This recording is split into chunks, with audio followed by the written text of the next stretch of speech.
seriously though, guys, I do appreciate we've had an insane showing. Every cyclathon we seem to get a bit more support, but the jump in this one has been like meteoric, and I just really appreciate that. I you know, every year I do this, I wonder, like, I don't know if people still care.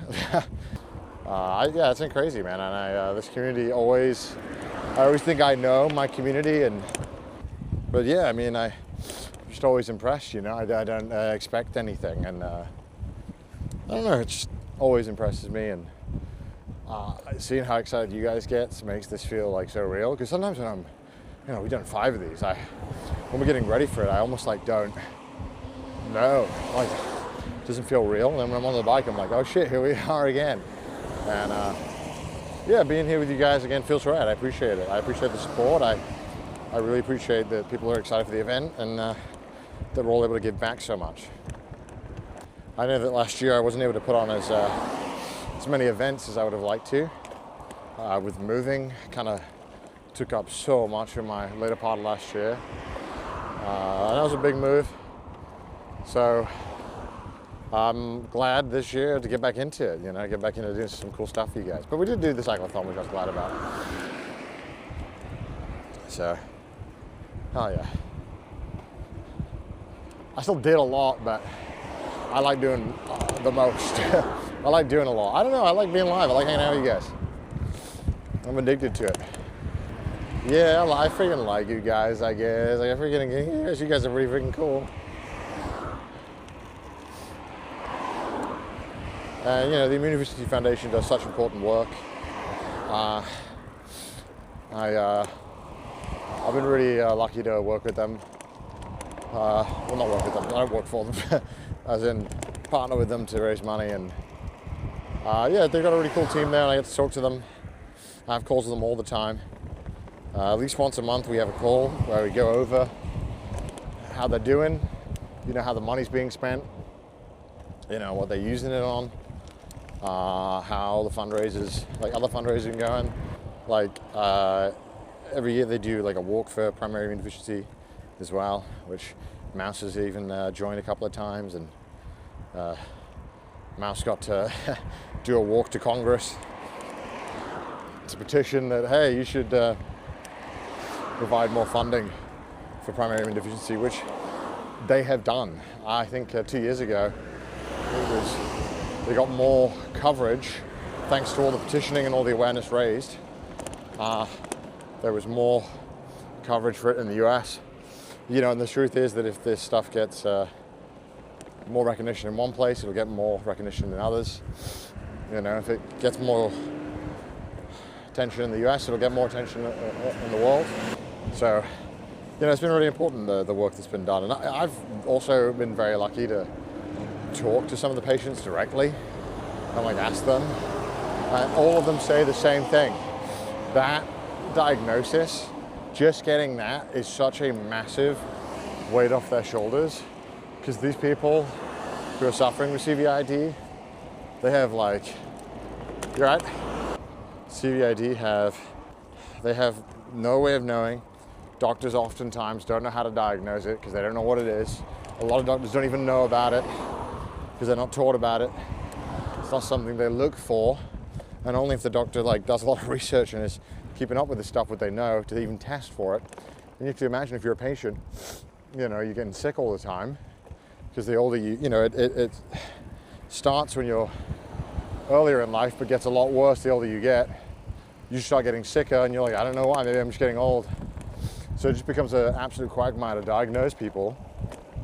So that's why what the Deficiency Foundation does is so important. It's, you know, sometimes some people ask like, hey, you know, is this going towards just research? It's like, of course a part of that is, but mostly just awareness at this point, because that's just where the CVID is at. So it's really important, the work that's being done. And even just from the stream alone, like letting people know, hey, you can go donate plasma. You don't have to just, so yeah, it's just, there's so much that goes into this, and it's such a complex thing to raise money. There's also, I forgot the name of the website that rates the, like, I guess the efficacy and the job that charities are doing. you know, because some charities take a lot of money and they do use it, but they also don't use it the most efficiently. The Deficiency Foundation is like a, I think, 5 out of 5 rating for how they spend their money, and you know, so there's a lot that goes into this, but they're a really good organization, and I wouldn't really feel comfortable promoting the shit out of a charity like this, as hard as I have, if I wasn't, you know, talking with them directly, knowing where the money goes, how they work, and they're a great organization, and they've helped a lot of people, helped Mouse out a lot when she was in a tough place, and you know, it's important stuff. So every single person who donates, every single person who watches, every single person who talks about PI a little bit more, even though I know it's not the most sexy topic, you know, it all helps, and that's what matters. That's why we're here doing this, man. And hey, if we can make people donate plasma a little bit, that would be huge. Donating plasma is like such a hard thing to do. It is just more difficult than donating blood. But it needs to be done. There's a shortage, and it takes like 8 plasma donations from a single person to make 1 batch. You know, so think about that. The amount of people that need to donate for us to be at a place where plasma donation is affordable and feasible for a lot of people. So, sorry, it's a little yapping for me about charity stuff, but I know it's not always hee-hee funny, but that's why we're doing this, and it's really important. And I just want to always try and take a moment to tell you a little bit about that, because I don't want you to think like money, money, money. It's like there's a lot more to it than that. But ultimately, I was always, the one thing I really like about the UK is that we're always very taught from a young age to be charitable. I think that's important.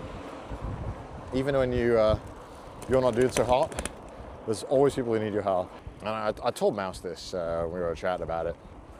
Like, we are so fortunate that we get to like see like Mouse at her best and singing and doing all this stuff. And that's only because Mouse was like able to get a diagnosis, able to afford treatment. Like, all these things are so like 1 in a million. And there's so many people out there that don't get that. They don't even get close to that. And it's important that we help out. I think it's kind of, with everything being so tough right now, I feel like it's so easy to be like, well, I'll just prioritize me. And you should, to some extent, right? You can't help others if you don't help out yourself, but sometimes we go a little far with that, and we hoard a little bit more than we need. We keep a little bit more than we need to ourselves instead of helping others. And we trade our own comfort for compassion. Because, you know, we had like a massive donor war just now, and that was an insane amount of money for chat to drop in like a short time. You know, country won, this, that. But ultimately, thousands of people at one moment were like, hey, I'm gonna fucking drop some money that I had lying around to help out a good cause. And that's so cool, man. All right, that's enough of me being soppy now. Back to me being British. Fuck, this road is shit. Where's my cameraman? So thank you guys, I really appreciate that.